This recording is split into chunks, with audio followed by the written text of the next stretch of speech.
Halo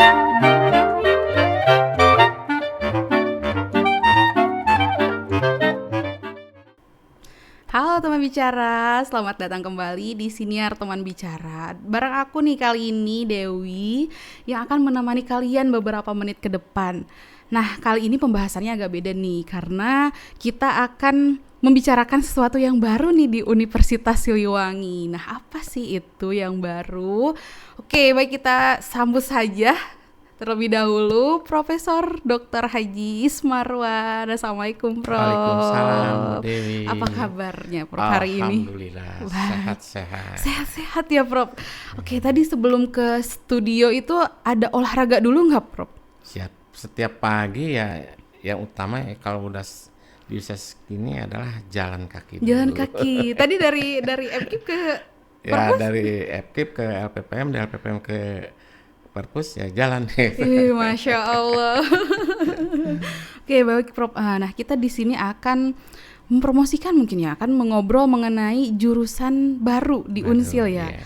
Namanya Pendidikan Kepelatihan Kepelatihan Olahraga. Olahraga. Oke, ini mungkin akan menjadi salah satu hal yang baru di Unsil dari Fakultas Keguruan dan Ilmu Pendidikan ya Prof ya. Betul. Nah, ini luar biasa ya Prof ya gitu karena banyak yang penasaran mungkin, tapi banyak juga yang masih meraba-raba nih calon-calon mahasiswa ini. Kita langsung to the point apa aja nih Prof ya. Boleh diceritain nggak sih awal mula akhirnya Unsil memutuskan untuk membuka jurusan PKO ini apa? Baik, terima kasih Bu Dewi. Ya, kita beranjak dari sebuah sejarah panjang barangkali ya. Ya, Jadi Universitas Siliwangi sejak yayasan itu tahun 1986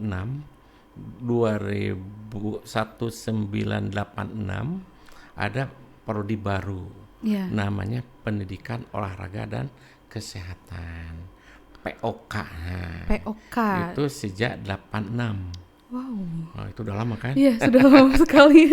Nah, kebetulan saya bergabung, saya alumni dari IKIP Bandung dulu, jurusan kepelatihan. Iya. Nah, saya bergabung ke POK tahun 87. Jadi pendirinya dulu itu ada Padalan Surya Pranata. Alhamdulillah masih jumeneng, masih hidup. Iya. Dia usianya hampir 90 tahun lebih. Masya Allah. Padalan itu. Nah, yang lainnya sudah pada purna tugas, ada juga yang sudah ya mendahului kita ya. Nah, dari 87 itu 8 ada dosen-dosen senior. Yang pertama ada Pak Iwan Sujarwo, Iya. ada Pak Dodi. Nah, baru saya ketiga yang diangkat oleh yayasan. Iya. Nah, kesininya ada Pak Budi Indrawan, ada Pak Agus Mulyadi, itu Iya. senior-senior. Nah, kesini ada dosen-dosen yang diangkat oleh negara melalui Kopertis Wilayah 4 saat itu. Iya. Kebetulan saya ikut seleksi di tahun 90. Jadi tahun 90 saya seleksi ikut tes CPNS. Iya. Nah, alhamdulillah ditempatkan kembali di POK Unsil. Nah, sejak 90 ada dosen PNS, saya, Prof Cucu, Prof Dewi, itu berdia. Iya. Gitu, saat itu. Seiring dengan berjalannya waktu, ada yang alih tugas, ada juga yang menetap. Iya. Sejak 90 saya sebagai dosen PNS. Nah, berjalannya waktu, banyaklah junior-junior alumni-alumni kita direkrut menjadi dosen. Iya. Alhamdulillah dari mulai Pananang dan seterusnya ke sini. Nah, dengan seiringnya berjalannya waktu juga, alhamdulillah saya sejak yayasan itu ingin bercita-cita ingin mendirikan S2 Di Unsil ini. di Unsil itu S2 olahraga. Iya. Nah, karena SDM itu masih kurang, karena itu persyaratannya harus ada magister dan magister sangat langka saat itu, akhirnya dipending. Nah, alhamdulillah dengan perkembangannya waktu juga, perubahan Unsil dari PTS ke PTN. Nah, di 2014, nah kita mulai dari 2014. Nah, 2014 kita genjot kembali pendirian S2 olahraga. Iya. Jadi Penjas. Nah, alhamdulillah. Jadi Penjas olahraga sudah ada. Jadi ada Penjas S1, Iya. ada Penjas S2. Nah, Alhamdulillah dan kepercayaan dari pimpinan dan pemerintah, SDM kita kan sudah cukup untuk pendirian prodi baru. Jadi jumlah 33 dosen baru, dosen penjas. Iya. Akhirnya kita split, kita rembuk bersama bagaimana kita mendirikan prodi baru, yaitu pendidikan kepelatihan olahraga. Nah, itu dasarnya. Jadi sejak awal itu sudah ada ancang-ancang untuk pendirikan PKO. Namun karena kebutuhan dosennya masih kurang, tapi ada tambahan dari CPNS baru, kan 2 kali rekrutmen CPNS baru, alhamdulillah akhirnya memenuhi syarat untuk pendirian prodi baru. Dan alhamdulillah kami 2025 itu berancang-ancang dan membuat tim task force-nya. Alhamdulillah dalam waktu yang cukup singkat PKO sudah keluar izin operasionalnya. Itu Mbak Dewi. Keren sekali. Berarti prosesnya ini memang panjang ya Prof dari awal gitu. Kalau dari keinginan dari ya keinginan awal sudah lama panjang gitu. Tapi pada saat dari tim task force cukup singkat sampai adanya SK itu. Iya betul. Gitu. Nah kalau dari sisi melihat nih kan ini Unsil itu adalah salah satu universitas yang ada di Priangan Timur ya Prof. Yeah. Apakah mungkin pendirian dari PKO ini dilatar belakangi oleh itu potensi-potensi atlet mungkin yang ada di Priangan Timur atau bagaimana Prof? Nah jadi kita beranjak kepada istilahnya itu kebutuhan ya. Jadi di masyarakat itu ada butuh guru yang berorientasi kepada pedagogik. Iya. Nah di olahraga itu ada pendidikan jasmani. Nah pendidikan dulu itu POK. Tapi dengan seiring perubahan dari keputusan pemerintah, akhirnya kita menamakannya pendidikan jasmani. Kalau sebelumnya kan pendidikan jasmani, olahraga dan kesehatan. PJOK, nah gitu kan. Betul. Nah, itu karena regulasi aturan, akhirnya didirikan harus kepada pendidikan jasmani. Kita ambilnya kepada pendidikan jasmani dari PJOK. Yeah. Jadi embrionya dari sana dulu. Nah setelah pendidikan jasmani, ya kita melihat potensi-potensi outputnya apa sih yang dibutuhkan oleh masyarakat, yaitu tenaga-tenaga profesional dalam bidang keolahragaan. Nah, keolahragaan apa yang kita lebih dioperasionalkan? Oke lah kita kepada kepelatihan. Gitu. Di perguruan tinggi lain ada juga tenaga profesionalnya dalam bidang massase, ya gitu, gizi olahraga, bisnis olahraga kan gitu. Betul. Tapi kepada kepelatihan olahraga. Akhirnya didirikanlah sesuai dengan nomenklatur, didirikanlah pendidikan kepelatihan olahraga. Gitu. Oke. Nah mungkin banyak sekali nih orang-orang yang awam mungkin mikir ya Profnya, paling kalau kepelatihan olahraga ini sama kayak pendidikan jasmani atau yang sekarang sudah ada di EPKIP pendidikan jasmani ya, itu sudah ada. Nah sebetulnya apa sih perbedaan mendasar nih antara PKO dengan PJKR yang sudah ada di EPKIP? Baik. Jadi intinya kesamanya dulu. Ada kesamaan olahraga. Iya betul. Itu olahraganya kan gitu. Jadi kita berolahraga kan gitu istilahnya itu, berolahraga. Nah, kalau di pendidikan jasmani lebih dominan kepada didaktik, metodik mengajar. Bagaimana membuat proses pembelajaran olahraga yang ada di persekolahan. Karena kurikulumnya juga jelas ada kurikulum olahraga dan kesehatan. Kan gitu di SD, SMP dan SMA.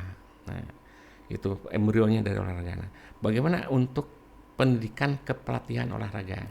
Kan gitu. Nah, kita membedakan antara pendidikan jasmani dengan kepelatihan. Nah, tadi kan pada pendidikan jasmani lebih banyak orientasi kepada didaktik metodik.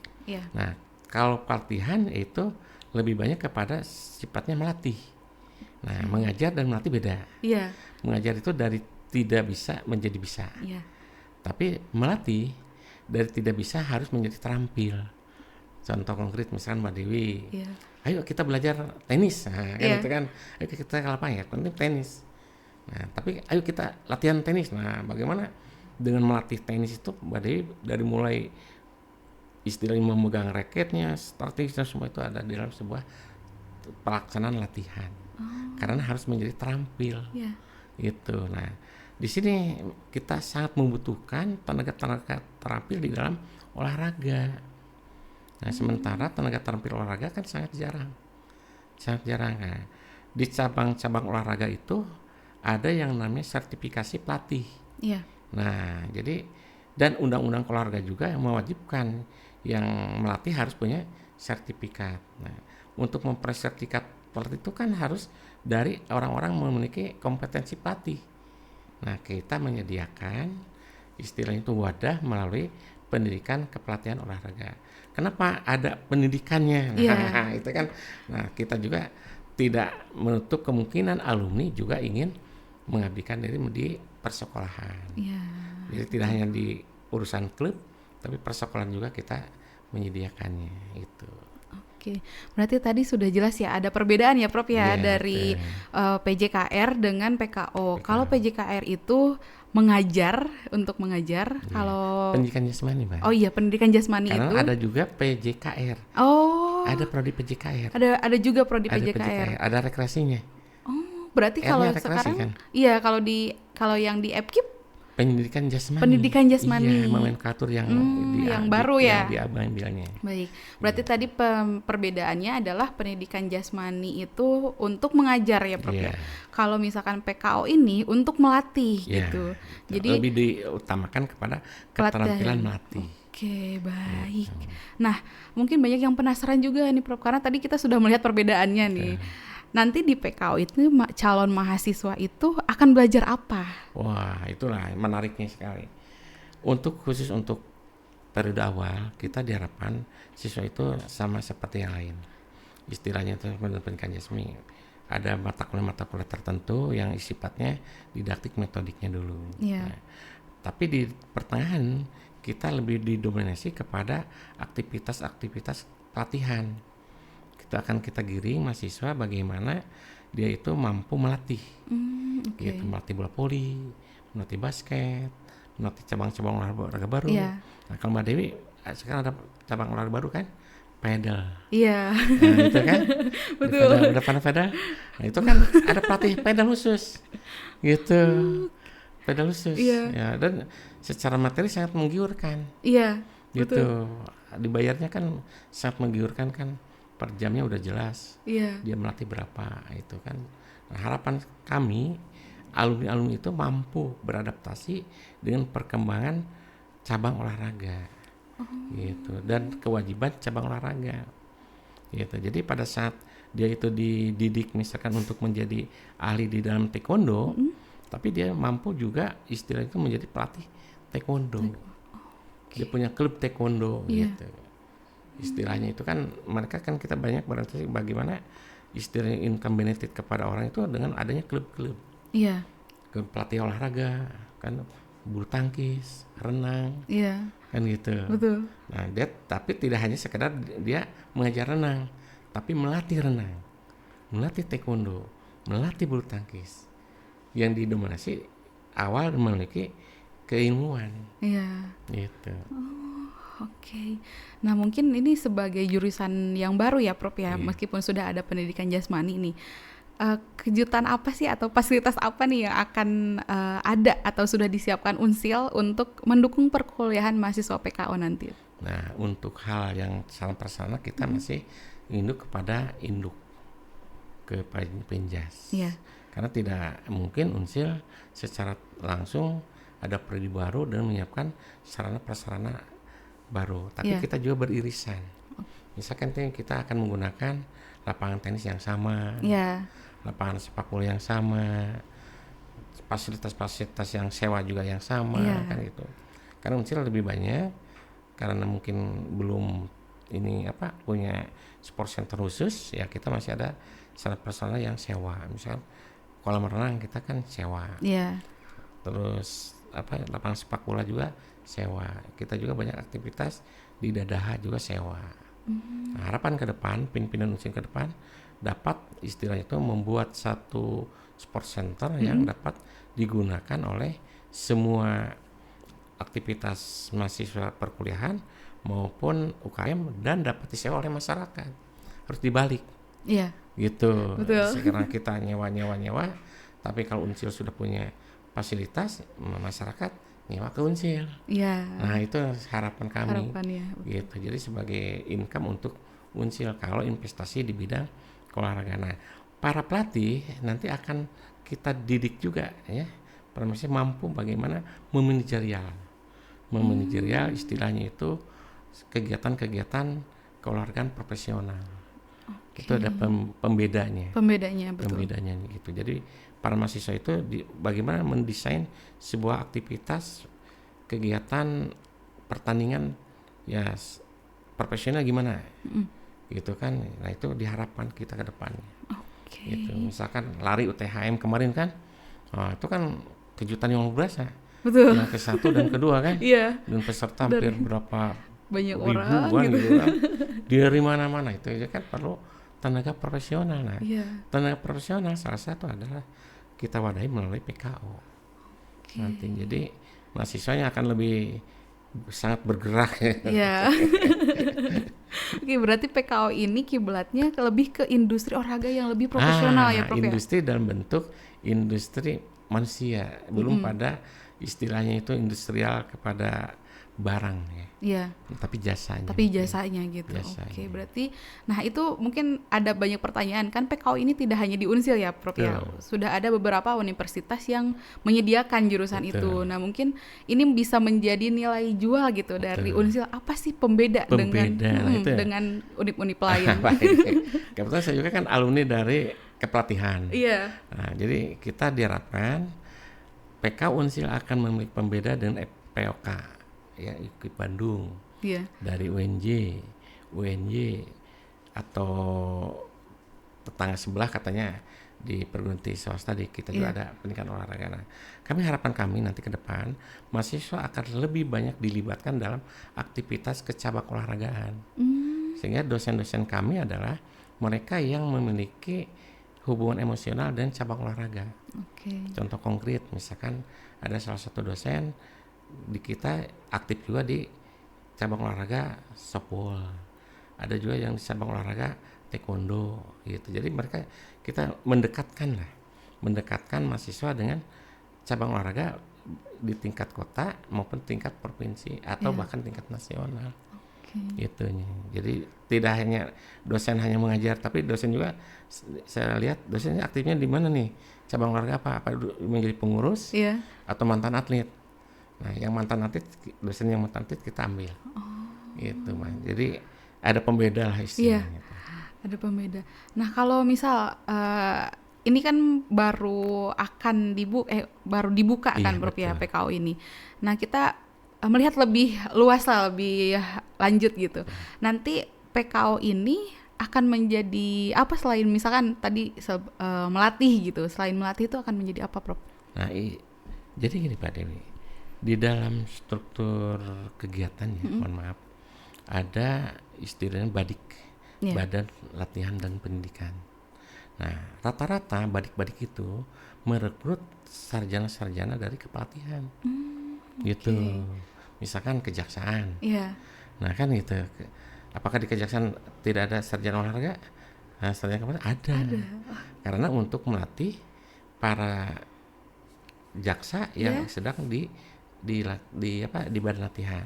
Di TNI juga sama gitu. Jadi istilahnya itu mereka yang sudah punya kompetensi lain kepada istilah dunia kerjanya. Jadi tidak hanya jadi guru, Nah, selain itu kita juga akan mendekatkan para mahasiswa itu kepada industri-industri olahraga. Misalkan banyak sekarang itu kan berkembang tempat-tempat rekreasi. Ya gitu, istilah outbound-nya. Nah, harapan kami mahasiswa kami dapat beradaptasi dengan dunia kerja yang istilahnya itu dia dapat bekerja di mana, misalkan di tempat rekreasi kolam renang. Di hotel-hotel kan rata-rata punya kolam renang, punya sanggar fitness. Nah, alumni kita diharapkan sudah beradaptasi, didekatkan. Gitu. So, kami juga dulu dapat kuliah dan keterbatasan angka ya ikut magang di tempat renang dulu itu. Berarti untuk jurusan PKO ini tidak hanya terbatas untuk menjadi guru aja kan, Prof ya? Terbatas. Banyak berarti banyak prospek kerjanya. peluang-peluang yang luar biasa. Itu justru diambilnya oleh yang non ya olahraga. Iya, Gitu, betul. bukan kita menyepelekan mereka lah ya. Iya, Gitu. Sebetulnya ini harusnya pelatih futsal itu dari kita, iya, pedal itu dari kita, pelatih tenisnya, tapi begitu teh mana nggak ada kan nggak orangnya. Ya udah daripada nggak ada orangnya, yang penting yang bisa iya. mereka melatih, bukan terampil melatih. Harapan Oke. saya nanti alumni PKU terampil melatih sesuai dengan minat bakatnya. Iya, betul betul. Gitu. Itu juga tadi sempat disinggung berarti ya, Prof. Melihat di Tasik ini mungkin ya banyak sekali klub-klub olahraga mungkin ya dari lapangan padel yang nggak hanya satu gitu kan. Terus beberapa cabang olahraga juga banyak. Mungkin dari jurusan PKO ini bisa masuk ke industri itu berarti. Oke, baik nih. Kita beranjak dari saya itu mantan ketua umum KONI. Saya itu ketua umum KONI. Iya. Itu sejak tahun 92 itu saya sudah berkecimpung di KONI kabupaten, di KONI provinsi Iya. dan KONI kota. Iya. Alhamdulillah waktu kepemimpinan saya KONI kota itu saya itu jadi ketua umum 2008, Iya. 2012, 2012, 2016. Nah, sejak saya menjadi ketua umum, KONI Kota Tasikmalaya memiliki peringkat 16. Oh, Asalnya se-Jawa Barat. sejauh barat. Asalnya dari peringkat paling bocok. Peringkat 26 dari 26. Wow. Nah, gitu. Nah, setelah itu saya menjabat kedua periode. Alhamdulillah dari 16 menjadi 14. Nah, naik lagi peringkat. Iya. Nah, itu dari sana generasi berikutnya kurang beruntung lah. Iya. Sehingga turun lagi peringkat prestasi Kota Tasikmalaya. Hingga saat ini belum naik lagi ya istilahnya. Nah, beranjak dari sana saya lihat ada apa sih kendala-kendala di kota. Ternyata kekurangan tenaga terampil di dalam pelatih. Gitu. Oke. Jadi mereka nggak ada pelatih-pelatih yang terampil. Padahal penus-penus banyak. Contoh konkret, Gor Susi Susanti, gitu kan, itu Gor bulu tangkis, kan, ya, mana tenaga terampil, bagaimana untuk meningkatkan animo masyarakat itu berlatih kembali. Waktu jalan kepemimpinan kami, setiap saat itu ada latihan yang banyak sekali. Gor Sukapura juga, Iya. banyak juga yang berlatih. Futsal saat itu sampai 38 tempat futsal se-Kota Tasikmalaya. Yang tadinya gudang dijadikan tempat futsal.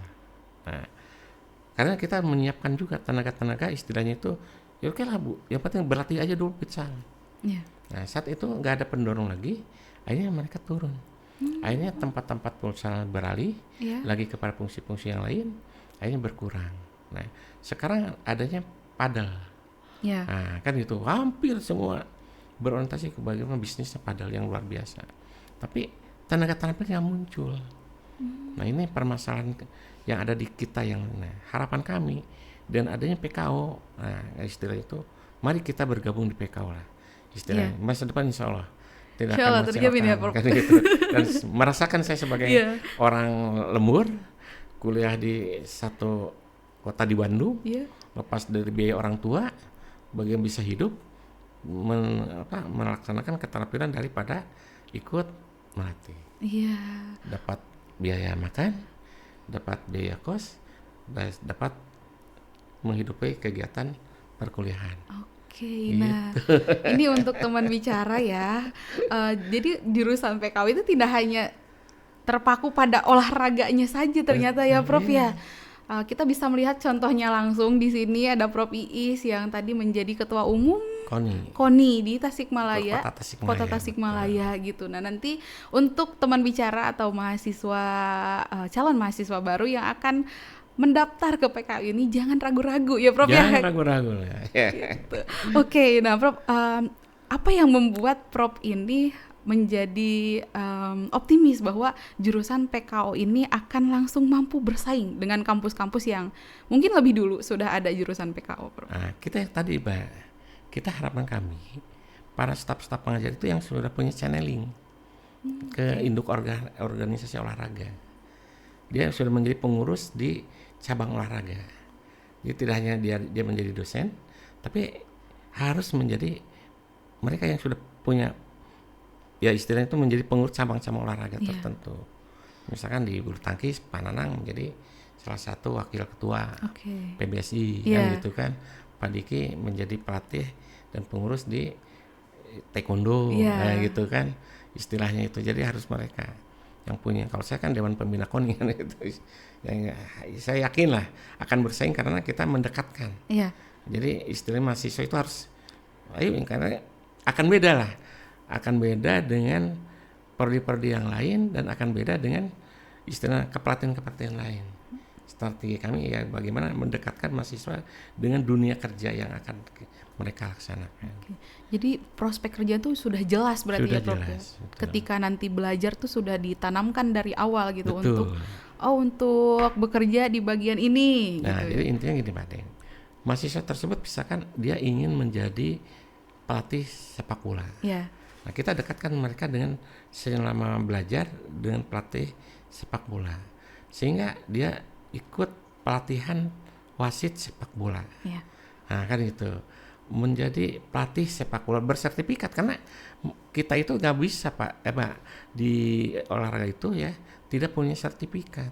Oh, oke. Nah, sertifikasi akan diberikan oleh klub maupun PB. Tidak sembarangan. Iya, betul. Gitu. Mereka itu harus punya jenjang yang jelas. Oke. Gitu. Nah, ini mungkin banyak yang ditanyakan juga nih Prof, karena kan nanti PKO ini akan menjadi melatih ya tadi. Betul. Untuk melatih. Apakah ada syarat khusus untuk masuknya misalkan Prof, atau tes fisiknya atau prestasi olahraganya, atau apa sih yang harus disiapkan oleh calon mahasiswa untuk masuk ke calon PKO mahasiswa ini? yang penting karena ini kan baru ya. Iya. Jadi istilahnya itu yang penting masuk aja dulu. Nah, untuk generasi-generasi berikut mungkin akan lebih selektif kepada kompetensi yang terkait dengan kemampuan fisik. Oke. Karena olahraga di kepelatihan itu lebih banyak kepada kemampuan fisiknya. Masa pelatih kalah oleh atlet fisiknya kan gitu. Iya. Nah gitu tadi. Jadi tidak hanya berorientasi kepada menjadi pelatih, akan berkembang juga dia akan menjadi wasit. Kan gitu. Nah, untuk pelatih sepak bola itu kan punya nilai tersendiri, Mbak. Gitu kan istilahnya tuh. Apalagi sekarang Piala Dunia kan. Ya pelatih sebenarnya di belakang layar Iya. gitu. Tapi siapa tahu ada lahir kita dari PK Unsil melahirkan pelatih-pelatih bertaraf nasional atau bertaraf internasional. Istilahnya itu. Berarti untuk angkatan pertama ini sangat spesial ya Prof Spesial ya? aja, yang penting masuk aja dulu. Yang penting masuk dulu aja, tidak punya kemampuan atau karena kita nanti akan dilatih oleh dosen-dosen yang profesional ya Prof ya nanti di sini. Siap mentalnya aja. Iya betul. Karena kita kalau sekarang ini kan kita belum tahu ya kemampuan basic daripada kandidat mahasiswa. Tapi insya Allah kedepannya kita akan lebih istilahnya selektif. Tapi pendaftar udah lebih dari 40 orang sekarang. Wih. Pendaftarnya itu kalau lihat di database ya. Iya, berarti sekarang sedang dibuka ya Prof ya? Sedang dibuka ya, masih ada kesempatan. Masih ada kesempatan ya. Untuk teman bicara yang melihat ini atau adik-adik mahasiswa yang baru lulus dari sekolah, boleh langsung cari aja informasinya di website Unsil berarti ya Prof ya. Untuk jurusan PKO ini gitu. Nah, terus terakhir nih Prof. Apa sih pesan atau tips dari Prof Iis agar calon mahasiswa ini bisa lolos dan bisa sukses nanti ketika di jurusan PKO ini? Baik, terima kasih Mbak Dewi. Saya selalu menekan kepada mahasiswa, kalau menjadi mahasiswa itu harus mampu berdiri sendiri. Bahkan saya seringkali berseloroh, kalau semester 3 atau ke-4 masih BI, berarti dia belum menjadi mahasiswa saya. Oke. Tahu BI? Apa masih tuh, bantuan ibu. Saya minta uang ke orang tua. Kan gitu. Sebab di olahraga, kalau dia mau berdaya, kan gitu kan, dia akan mendapatkan uang sendiri. Oke. Jadi dari semester 3 ke 4 aja itu. Misalkan ikut melatih bulu tangkis. Iya. Ikut melatih renang. Nanti punya anak didik yang dia latih. Kan gitu. Iya. Misalkan tidak harus mahasiswa itu disuapi. Iya. Harus mencari ikannya di mana dan bagaimana mengolah ikan dan bagaimana ikan itu mau ke umpan kita. Orang tua lebih dominan menginginkan anaknya ada yang mengarahkan dan melatih. Dan itu yang di kita belum tampak. Belum tampak, Ma. Banyak orang tua sore hari anak itu main handphone itu ini. Tapi kalau anak ibu kita latih renang gimana? Ya guys, setuju. Nah, mulai satu orang diajak ke kolam renang. Yang bayar ke kolam renang kan ibunya. Iya. Ongkos semuanya kan itu. Nanti ada tip. Nah, Oke. ibu ini nanti akan bicara. Enak tuh ada pelatih renang. Ini dia punya klub renang tersendiri. Oke. Nah, di Tasikmalaya itu riskan sekarang Iya. itu. Gak ada orang yang mengajak. Nah, itu kan kadang-kadang kalau jadi mahasiswa BI itu cukup semester 3 lah. Iya. Nah gitu kan, bantuan ibu itu Iya. kan gitu, minta ke orang tua itu. Nah, Jadi setelah kamu ketiga, ya sejak harus di perkuliahan ini diajarkan untuk mandiri juga berarti mandiri, ya, Prof? iya, harusnya ke arah sana. Karena teorinya udah jelas kan, orang kalau dolarnya kan mau di mana kan gitu. Saya bicara itu karena pengalaman kan. Oke. Gitu. Misalkan kita datangi di sini kan banyak hotel-hotel berbintang kan yang sudah ada kolam renang. Kan nggak ada yang melatih karena nggak ada yang menawarkan diri. Kalau zaman saya dulu waktu mahasiswa kita datang ke GM-nya, gimana nih ada kolam renang? Iya. Oke Pak, situ kan nanti ada tamu, kita tawarin ke tamu, Bu, Pak nanti renangnya kami apa sih ya, jam berapa Mas? Jam sekian. Oke. Mereka yang benar kita nongkrong kan, nongkrong dapat duit. Gitu. Kan itu dari satu orang kan, itu jadi kan nggak capek kan nongkrong kan gitu. Ada yang datang lagi kayak gitu. Salah Satunya itu. Oke, gitu. baik. Jadi jangan khawatir lah, yang penting ada keinginan untuk maju. Jadi teman-teman calon mahasiswa, mari bergabunglah dengan kami dan insya Allah masa depan akan lebih baik. Oke. Iya. Oke, ada nggak slogan atau yang mencerminkan PKO Unsil apa? Ya, kita diharapkan PKO Unsil itu mendidik mahasiswa lebih mandiri. Gitu, lebih mandiri lah, lebih dewasa. Menjadi pembedanya. Iya, menjadi pembedanya Gitu. ya. Oke, baik teman bicara, hadirnya jurusan pendidikan kepelatihan olahraga di Unsil ini bukan hanya sekedar menambah pilihan program studi ternyata, tapi membuka gerbang emas bagi kalian yang baru lulus sekolah, yang masih ragu-ragu untuk memilih jurusan di perkuliahan. Boleh langsung kepoin aja jurusan pendidikan kepelatihan olahraga di FKIP Unsil. Nanti akan bertemu dengan dosen-dosen yang profesional nih, terutama akan bertemu dengan Prof. Iis gitu. Oke, terima kasih Prof telah berbincang di Siniar Teman Bicara hari ini. Terima kasih sudah memberikan informasi juga kepada teman bicara terkait PKO ini. Mungkin boleh ada kata-kata terakhir Prof untuk. Baik, terima kasih Mbak Dewi. Mari ya anak-anak masuk dan bergabung di PKO Universitas Siliwangi. The best.